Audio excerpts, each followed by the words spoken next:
welcome all to part one of the Star Trek Voyager Kazon fighter build-up. I'm going to start on this kit now, actually, to be fair, because the Voyager kit still hasn't come in, and I phoned the company that is meant to be sending it to me, and they haven't got the kit in stock yet, and they really at this time can't give me an estimation of when the kit is going to come into stock. The problem that they've told me is basically the kit is made in one country. It's then, for some strange reason, shipped to Revell, Germany, where it's then dispatched from Germany to the UK warehouse, and then from the UK warehouse out to the stores from there.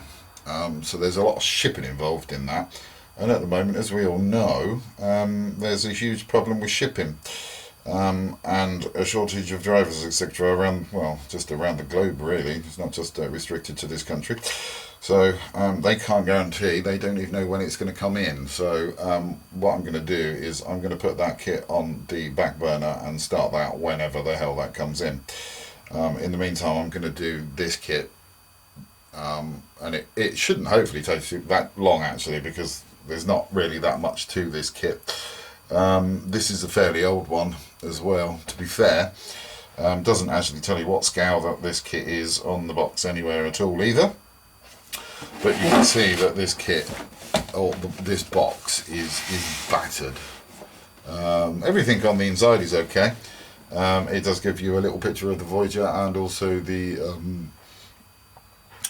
marquee fighter as well, which is quite good. And then again on that side, it just doesn't really give you any information at all, to be fair. And as I say, this kit is a bit buggered. On the inside, you've got a little flap with a transparent window that gives you all the stuff, and then I turn it around so you can hopefully read it. You've got some writing in there in different languages. It's just basically the beginning of the story that starts off at the caretaker's space station, I guess, really, and how the crew of the Enterprise made an enemy of the Kazon.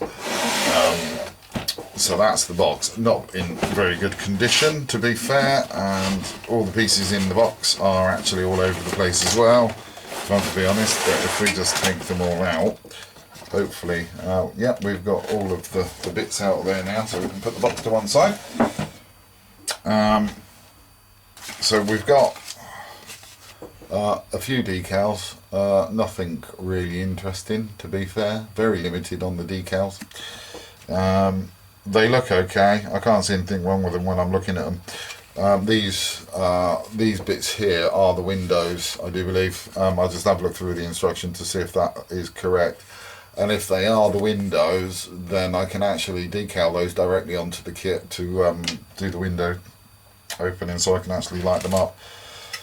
The hull of this kit comes in several different parts. So you've got one side here. It does have a reasonable amount of detail on there. These engines should light up, and this bit, well, I'm not sure whether they are engines actually, to be fair, but these two bits should light up. I should be able to get that done somehow. Shouldn't take too long to work out how to do those, to be quite honest. And then you've got the other side, carbon copy basically, but just on the other side. And again, you got them there this time, so that shouldn't take too long to go through. And then this is the bottom of the ship. I do believe that's a hole where the stand goes, which is where I'm going to put the stand. I've got a little base for this kit already that I can use, so that's fine. So there's plenty of room on the inside as well to put lighting in it. And then in here, some of the stuff has actually fallen off the sprues, but you've also got other little bits and pieces that go in and around the kit. That these little areas, there's some lighting that goes in that area as well. And then if we just bring out these bits, if we can. Ugh, come on, out you come. So that is one part of the fin, I call it, at the front. You've got a couple of fins really on this kit. If I show you on the box art, so you've got that big fin there, and then you've got a couple of fins sort of there that go on either side as well, which all of these little parts here would replicate. So there's plenty of scope for lighting, because these kits are quite hollow as well, which is good. Obviously they need to be light blocked on the inside, but some of them you can see there's no detail on at all, and then you've got other bits that have a little bit of detail as well, like so. And then again with this little bit as well, I think that's just the bottom of the fin on the front section. And then I do believe this is part of the main fin that goes on the front section as well. There's a good gap in there to get some lighting in as well, which is a good thing. So let's get these loose bits back in the bag before we lose them, because I don't think that you're going to find another one of these kits about, or if you do, it's going to be so expensive you need to take a mortgage out to buy it. And I'm certainly not going to do that. And then on here again, we've got well, we got the stand. Yay! So you can see how old this kit is. Everything's falling off. So you've got the stand there, and then you've got another couple of pieces that don't have too much detail, but I believe that these parts here would be thrusters or something like that. And then we've got a few other little bits here. I'm not sure where they go or what they do. And then we've got another little section just there. And then on this sprue, we've got some more little thingy bits that go somewhere with some pretty good detailing on it. And then we've got some smaller parts there with some detailing on it too, which is quite good. And then if we take a look at this other sprue, which has only got one piece left on it, and that's that piece. That's pretty smooth, not too much going on that one really, to be fair. Need to take some screenshots as well of the ships within the TV series, just to see what's what. And then there's the other bits there.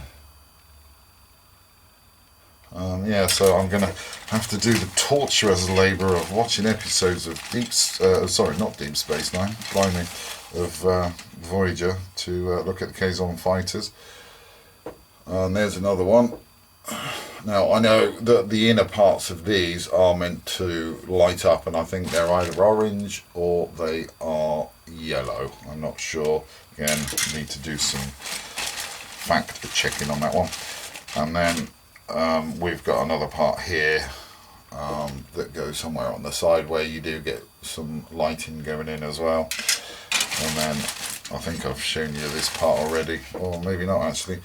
That is the other part of the stand, which I won't be using, and that's just a couple of other little bits just there which are quite smooth.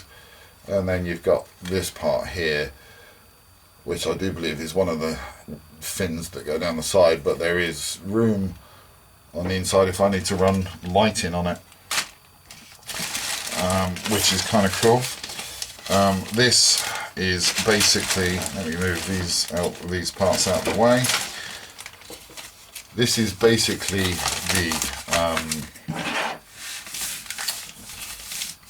the instructions for it, and you can tell how old this kit is because the instructions are starting to go yellow. See if we can bring you in a little bit. There you go, that's a little bit better. It just basically at the front, it basically says Star Trek Kazon Cruiser. If street gangs exist in the future of outer space, then the Kazon Ogler race would certainly fit the bill. So yeah, I mean, they were pretty much, well, a bit like thugs.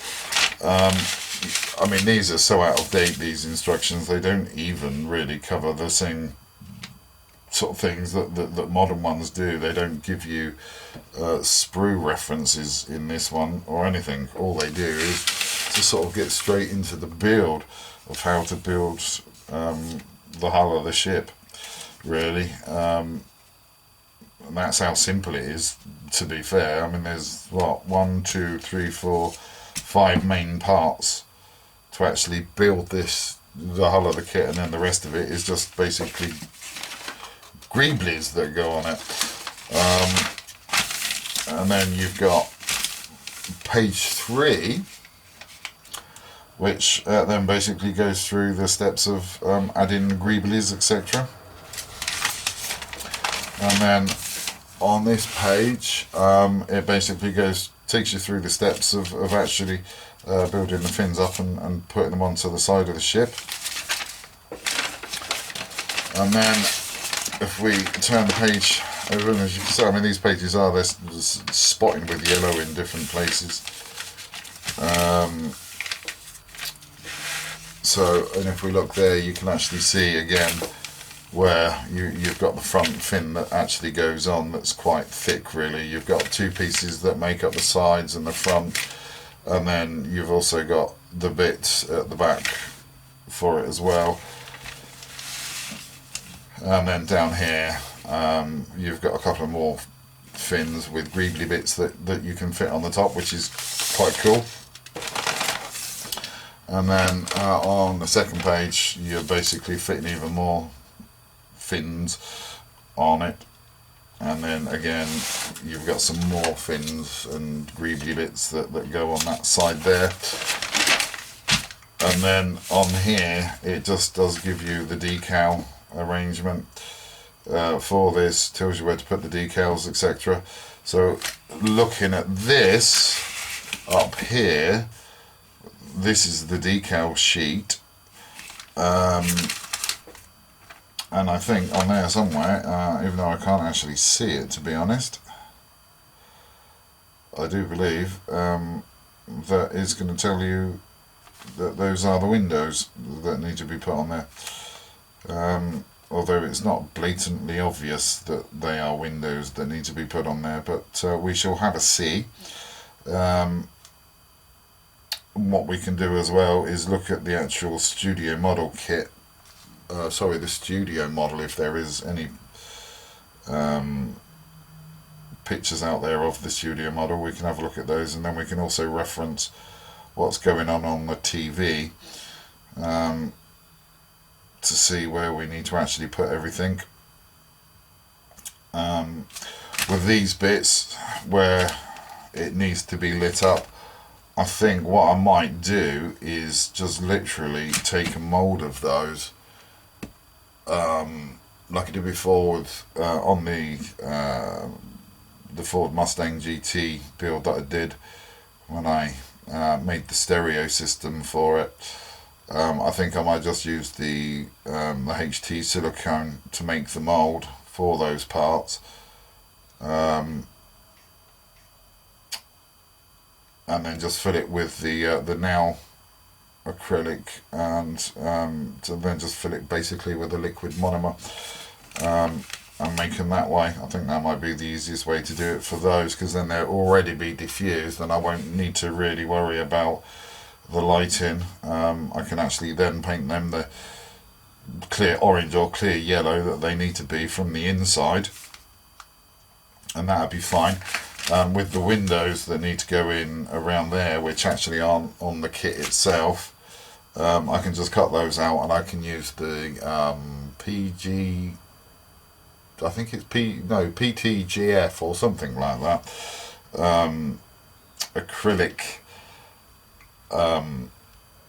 plastic that I've got, which you can actually bend into shape when you've you're using hot water with it, and then I can just use that to fill in those windows, and any other windows that need to be filled out I can actually just either way use the crystal clear glue, or I can use the acrylic powder with the liquid monomer to actually fill them in, and do it like that. But we'll soon see. But that is about it for that kit, really, if I'm to be honest, because there's not a lot to it.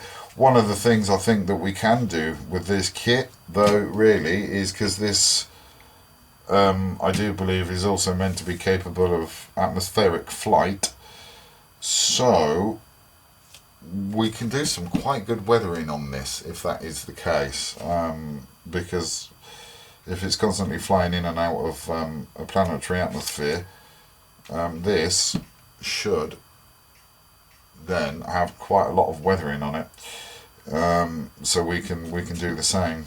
We've got the different areas up here, like on the Kazon torpedo that I did, that were, you had red areas and then you had sort of green areas, and you can do the fading on those as I did, just by putting in the colours in there and then just doing some light dry brushing with a white paint over the top, just to make it look as though those paints had actually faded over time. But that's going to be about it really for this, guys. That's going to be the end of part 1 for this particular build. As I say, I think with the Voyager, I'm just going to put that on hold until such time that the kit arrives, because I don't think I'm going to get a hold of that now really until sometime in December, and there's nothing I can do really until that kit comes in. I mean, we've already done part 1. We've looked at the aftermarket parts that we've got for it. We've looked at all the bits and pieces that we got from Shapeways and the green strawberry photo etch for it. I've also found the shuttle bay for it as well, funnily enough, through the same guy as well that I got the other parts. So I'm going to buy the shuttle bay for that. I've now decided that I'm going to do that with the shuttle bay open with a shuttle in there. And I've also had a really good idea for the base on that kit as well, but I'll go through that when I eventually get around to doing that kit. But yes, short and sweet intro to this kit, because there's not much to it, to be fair. It's pretty much, well, limited, you could say. But I think that's because of the age of it. I mean, this one says copyright 1995 on it, so and it's got a copyright of 1996 for Revell. So I think that just goes to show you the age of this actual kit itself. So yeah, that's going to be about it, guys. So I will see you in part 2 of this kit when we start working on it, and I don't really think, to be fair, that this is going to take too long to build. I think it's going to be a reasonably quick build for this one, I do believe. But that's where we'll leave it, guys. I will catch up with you in part 2 when we start working on this wee beastie. Until then, please do take care.